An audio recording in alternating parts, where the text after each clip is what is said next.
What's up, y'all? You're watching Union Minded. I'm your host, Eric, and today we're going to discuss something that's going on in America that I thought was eliminated in 1938. Child labor, right here in the good old USA. The U.S. Department of Labor released their findings from an investigation, and I'm going to dive right in because this is from the Department of Labor website. All right, here we go. More than 100 children illegally employed in hazardous jobs, federal investigation finds. Food sanitation contractor pays $1.5 million in penalties. Packers Sanitation Services, Inc. employed minors to use caustic chemicals to clean razors, sharp saws, and other high-risk equipment at 13 meat processing facilities in 8 states. One of the nation's largest food safety sanitation services providers has paid $1.5 million in civil money penalties after the U.S. Department of Labor's Wage and Hour Division found the company employed at least 102 children from 13 to 17 years of age in hazardous occupations and had them working overnight shifts at 13 meat processing facilities in 8 states. $1.5 million is a drop in the bucket for one of the nation's largest food safety sanitation providers. I got to imagine that $1.5 million is just a drop in the bucket. The employer's payment of civil money penalties is the result of the division's investigation of Packers Sanitation Services, Inc., Ltd., based in Keeler, Wisconsin. The division found that children were working with hazardous chemicals and cleaning meat processing equipment, including back saws, brisket saws, and head splitters. Investigators learned at least 3 minors suffered injuries while working for PSSI.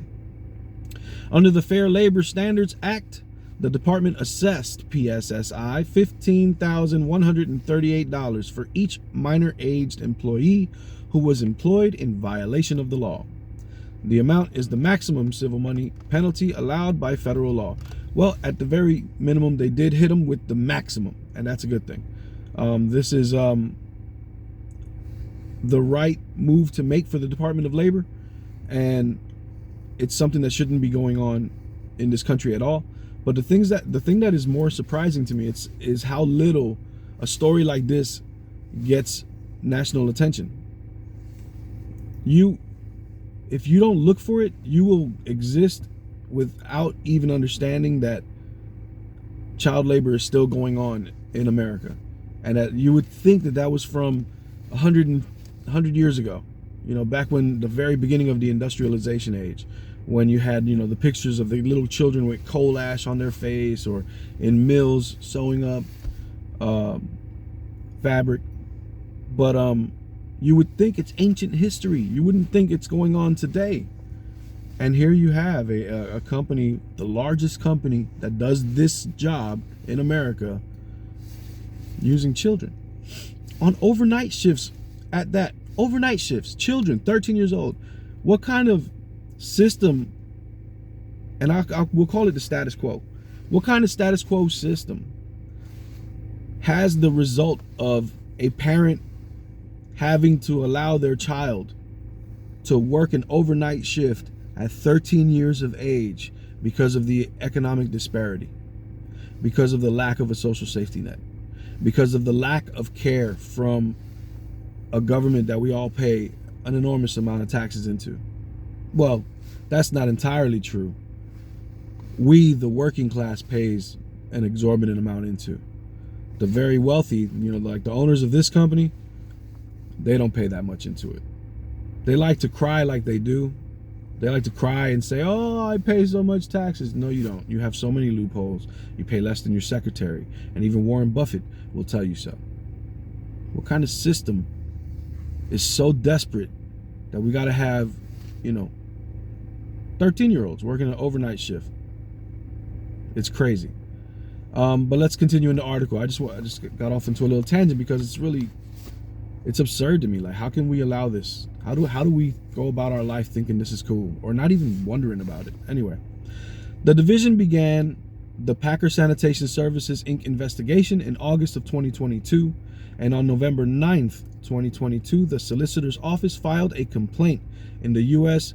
District Court of Nebraska based on evidence that the company, which provides cleaning services under contract to some of the nation's largest meat and poultry producers, had employed at least 31 children from 13 to 17 years of age in hazardous occupations to clean dangerous powered equipment during overnight shifts at JBS USA plants in Grand Island, Nebraska, and Worthington, Minnesota, and at Turkey Valley Farms in Marshall, Minnesota.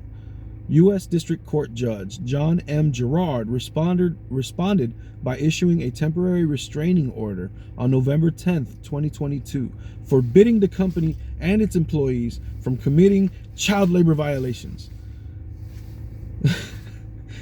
That's hilarious that you did that on November 10th, 2022, when the Fair Labor Standards Act did it in 1938. But you had to issue a restraining order to stop them from violating child labor law. That lets you know that these companies, they don't worry about being caught. It's going to be a little fine. It's a drop in the bucket. The profits outweigh the harm. Might as well keep pushing it. On December 6, 2022, the U.S. District Court of Nebraska entered a consent order and judgment in which the employer agreed to comply with the FLSA's child labor provisions in all of its operations nationwide and to take significant steps to ensure future compliance with the law, including employing an outside compliance specialist. So rather than just making it company policy to not hire children and to make sure that they're hiring adults to do the work that they need done, and maybe they need to pay better in order to attract adults to do the work. You know, sometimes you got to pay better to attract adults, and that's probably why you're hiring children. But anyway, instead of that, there's a consent order. You need a consent order. You need more significant penalties for these violations, for these companies to take it serious. On February 16th, 2023, PSSI paid $1.5 million in civil money penalties.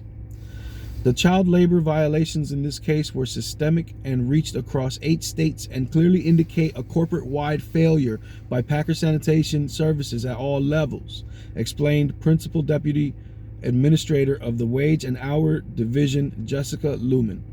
These children should never have been employed in meatpacking plants, and this can only happen when employers do not take responsibility to prevent child labor violations from occurring in the first place.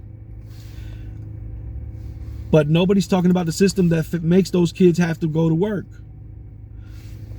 We have a status quo that forces desperation on the poor, and especially the marginalized communities.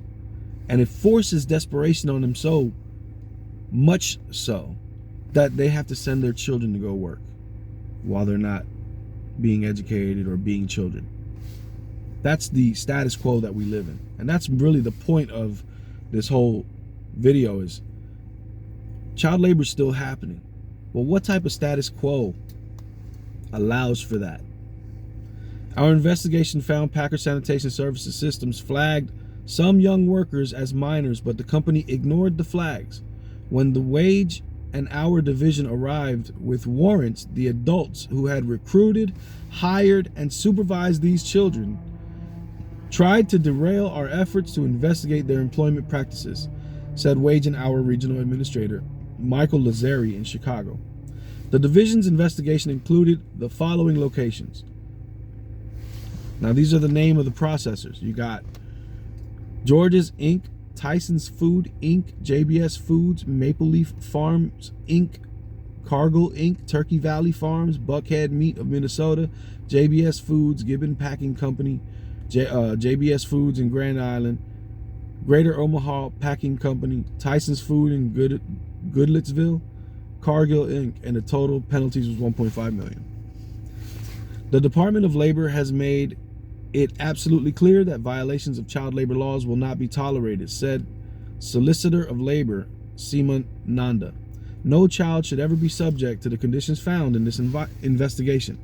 The courts have upheld the department's rightful authority to execute federal court-approved search warrants and compelled this employer to change their hiring practices to ensure compliance with the law. Let this case be a powerful reminder that all workers in the United States are entitled to the protections of the Fair Labor Standards Act, and that an employer who violates wage laws will be held accountable. And that's a good thing. And that's one thing that I can give.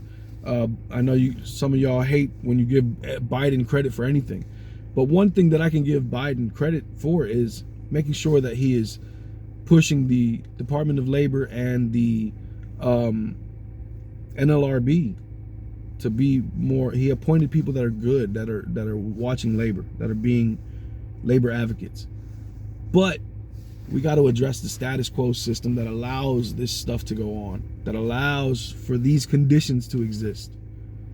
No person should feel so desperate that they have to send their 13-year-old child to go work a graveyard shift at a meat processing plant in order to make ends meet. That's a failure. And if we're going to be number one in the world, we can't allow this type of failure. 500,000 homeless, that's a failure. We can't allow this type of failure. We can't allow the status quo to continue to fail us. Otherwise, when we fall on hard times ourselves, what's there to catch us? My name's Eric. You're watching Union Minded. Remember, the fight's not left and right. It's up and down. It's going to take class solidarity to win always. Each one, teach one, get out there and reach one. And don't forget, there could be no union without you and I front and center. Peace.